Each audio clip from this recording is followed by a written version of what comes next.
कहा कि शहरियत तरमीम में बिल आइन के खिलाफ है। राशिद अल्वी से बात की हमारे नुमाइंदे पवन गौर ने। बातचीत करने के लिए हैं कांग्रेस के वरिष्ठ नेता राशिद अल्वी साहब। सर, कल लोकसभा से नागरिकता संशोधन बिल जो है वो पास हो गया है, लेकिन सरकार ये कह रही है किसी के खिलाफ नहीं है। देखिए, अगर ये खिलाफ नहीं होता, आसाम के अंदर एनआरसी के अंदर 18-19 लाख लोग हैं जिनको लिस्ट से बाहर रखा गया है। उसके अंदर एक बड़ी तादाद हिंदू कम्युनिटी की है और मुस्लिम कम्युनिटी की भी है। इस कानून के मुताबिक तमाम हिंदू कम्युनिटी को नेशनलिटी मिल जाएगी, लेकिन मुसलमानों को नहीं मिलेगी। तो ये किसके खिलाफ हुआ और किसकी हिमायत में हुआ? ये तो साफ है। ये एक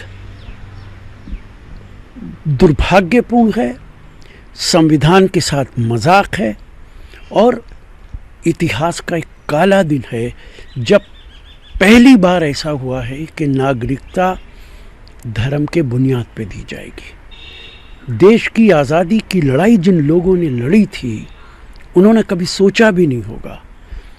सरदार पटेल को तो नरेंद्र मोदी जी बहुत मानते हैं।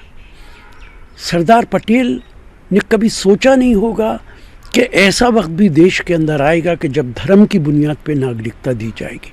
ये दुर्भाग्यपूर्ण है और मैं इसकी निंदा करता हूँ।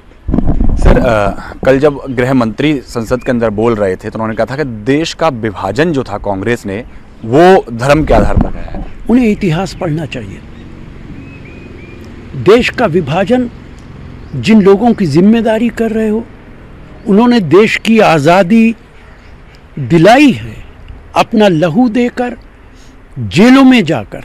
अमित शाह जी, आज पार्लियामेंट में जो आप बयान दे रहे हैं, ये उन लोगों की कुर्बानियों की बदौलत दे रहे हैं जिन पे आप इल्ज़ाम लगा रहे हैं। पाकिस्तान बना, इस्लामिक स्टेट बना, लेकिन कांग्रेस पार्टी ने इस देश को सेकुलर देश बनाया था।